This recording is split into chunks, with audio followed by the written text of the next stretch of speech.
over the past nearly 3 years now, I've taken part in a lot of events like this, which have been really trying to raise awareness of what's going on in the Uyghur region. And so I've spent a lot of time talking about really the extremes of the crackdown in that region. So the 1.5 million people incarcerated in internment camps, the widespread destruction of Uyghur mosques, and also holy shrines, pilgrimage sites. In the last year, of course, we've seen something of a shift. So lengthy prison sentences for Uyghur intellectuals and also religious leaders, and the graduates of the internment camps being moved into conditions of forced labour. So all of this, of course, is very well documented. I won't dwell on all of that now. I would recommend to you books by Sean Roberts, and also the recent book, perhaps by Darren Byler, Terror Capitalism, which are really excellent analyses and overviews of what's been going on in terms of the politics in that region. Just to throw a small nugget into our discussion today then, I wanted to focus on questions of music and religious practice, in particular a kind of musical instrument called the 𝗖𝗵𝗶𝗄. Let me see if I can share my screen.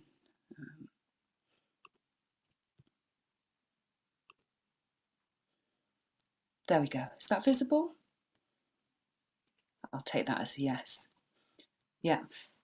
So this loops quite nicely into David's comments about social media and the protests against the removal of the domes in central China.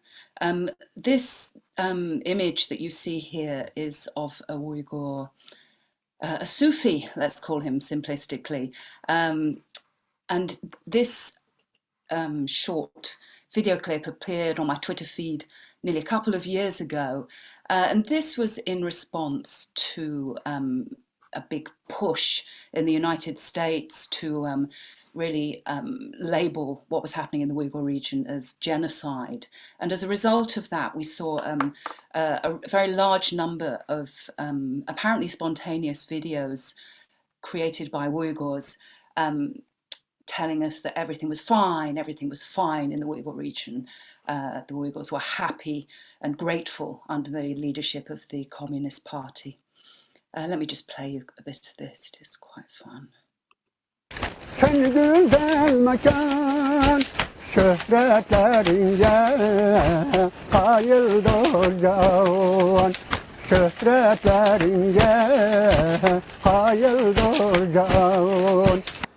𝗵𝗶𝗄𝗏, аңылдың менің айтқан нақсылымны?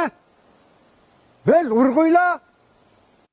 All right, I'm going to cut him brutally short, but it's a great speech he gives. Hey, Pompey, he goes, addressing Mike Pompeo, who was very active in the anti-China rhetoric in the Republican Party in the States. He goes, hey, Pompey, listen to my song, look how free I am. And he claims that he is being supported by the local administration. He is a designated transmitter of 𝗖𝗵𝗶𝗄, these percussion instruments that you see him performing there. And he is being supported by the state to teach his art, and everything is great. And look at his beard, you know, he says also, this is a side swipe at the claims as part of the campaign that illegal beards were a reason for being interned in the camps, which I think is actually quite certainly true. So all of these things then are designed to shift the narrative, to sow doubt, and also, of course, to enable a different kind of discourse on international Twitter, right? So I'm particularly interested in this question of intangible cultural heritage in China, and what exactly our man here is transmitting under the leadership of the Communist Party. So we know from some excellent research by some of my younger Uyghur colleagues who are now based in the Americas of the kind of form that this kind of transmission is taking. So fundamentally, the 𝗤𝗵𝗵𝗄 as an instrument is performed, is played as part of a Sufi ritual. That is its core function. It's played within the Sama ritual, the 𝗘𝗃𝗁𝗁𝗿, the 𝗧ikri sohbet as it's known locally, and it enables the emphasis of the rhythm, which enables those kind of altered states to take place. Now, what is being transmitted today under the heritage system is something that, of course, is very much cleansed of that whole kind of religious context. Songs are performed on stage, which are inoffensive in terms of their religious content, or which are even directly used to praise party policy in Xinjiang. Yeah.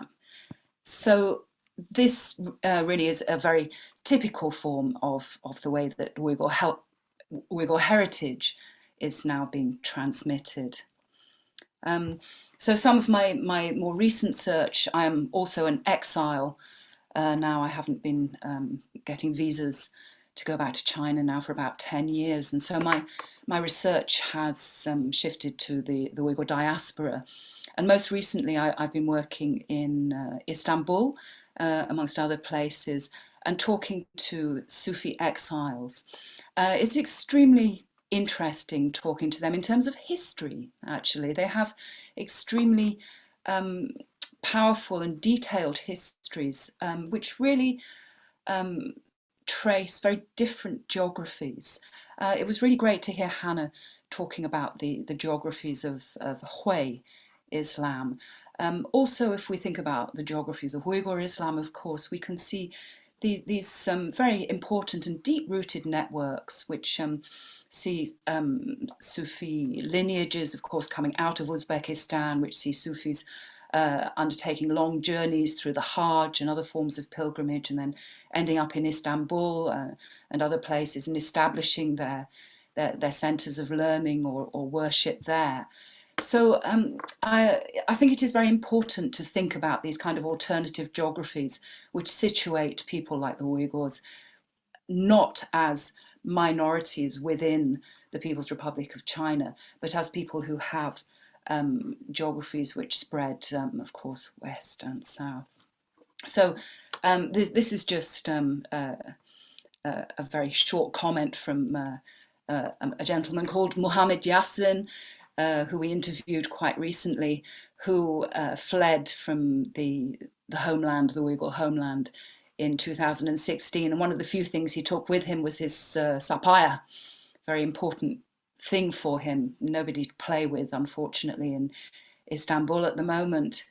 But I was interested, listening back to our interviews. My husband somewhat insensitively said, "Oh, can you play us a bit then? Can you play us a bit?" And he said, you know, if you force me to do it, then it's, you know, my conscience doesn't like it. The 𝗤𝗵𝗵𝗄 is not something that can just be performed for pleasure. How am I doing for time? Was that 1 minute to go? Yeah, so I will end just very briefly, just to give you a flavour of the 𝗤𝗵𝗵𝗄 being performed in religious context. This is actually from a 2008 documentary film by a Xinjiang filmmaker. This shows a group of Sufis in a Hanukkah, in a shrine, which of course is now destroyed, and the whereabouts of these people is unknown. Vay Allah ya Allah ya benden değil Allah. Hay Allah ya Allah ya benden değil Allah. Ya benden değil